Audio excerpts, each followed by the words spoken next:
अध्याय 1 से जीव जगत उपापचयन और कोष के संगठन तक पढ़ा चुके थे। आगे का देखिए। जीवों में विविधता की संकल्पना या जैव विविधता किसे कहते हैं? जैव विविधता शब्द का प्रयोग W.G. रोजन 1985 ने किया।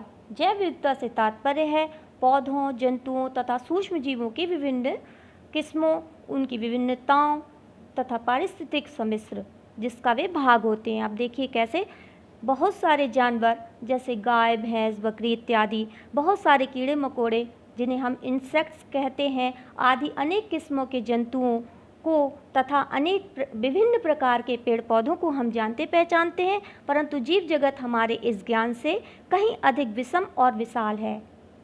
इस शब्द का प्रयोग क्यों किया गया?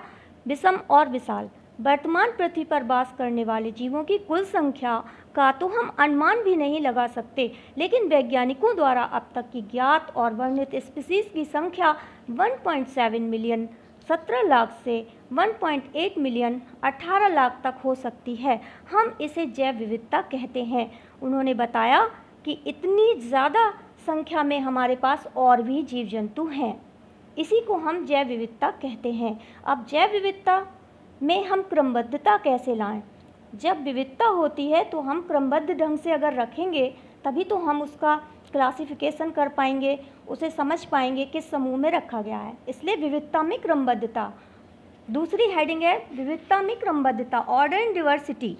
यदि हम ध्यानपूर्वक देखें तो इतनी विविधता होने पर भी जीव जगत बहुत क्रमबद्ध और व्यवस्थित दिखाई देगा। पारस्परिक समानताओं एवं असमानताओं के आधार पर तुलनात्मक विभाजन करके सारी जीव जातियों को हम अनेक छोटे बड़े समूहों या टैक्सा में भी बांट सकते हैं।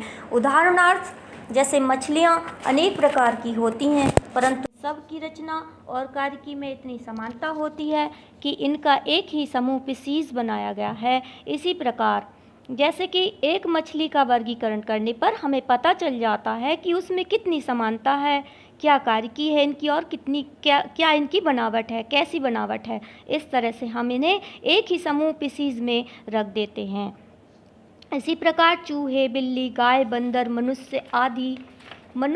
मनुष्य आदि परस्पर काफ़ी भिन्न होते हैं, लेकिन इन सभी में स्तन और बाल होते हैं, अतः इन्हें एक ही समूह स्तनी अर्थात मैमेलिया वर्ग में रखते हैं। रचना में ऐसी समानताओं को समजातता मतलब होमोलॉजी कहते हैं। अगर हम ध्यानपूर्वक देखें तो पता चलेगा कि मछली, मेढक, छिपकली, पक्षी, मनुष्य आदि की रचना में विभिन्नताओं के साथ साथ कुछ महत्वपूर्ण समानताएं भी होती हैं, जैसे कि इन सबके शरीर में कंकाल का ढांचा होता है, अतः इन्हें एक बड़े समूह कशेरुकी अर्थात वर्टिब्रेटा में रखा जाता है। वर्गीकरण विज्ञान किसे कहते हैं? वर्गीकरण विज्ञान सिस्टमैटिक्स किसे कहते हैं? सभी जीव जातियों को विशिष्ट नाम देना तथा विशेष नियमों के अनुसार ही किसी जाति का वर्गीकरण करना अर्थात जीव जगत में उनका स्थान निर्धारित करना सिस्टमैटिक्स कहलाता है। वर्गीकरण विज्ञान कहते हैं।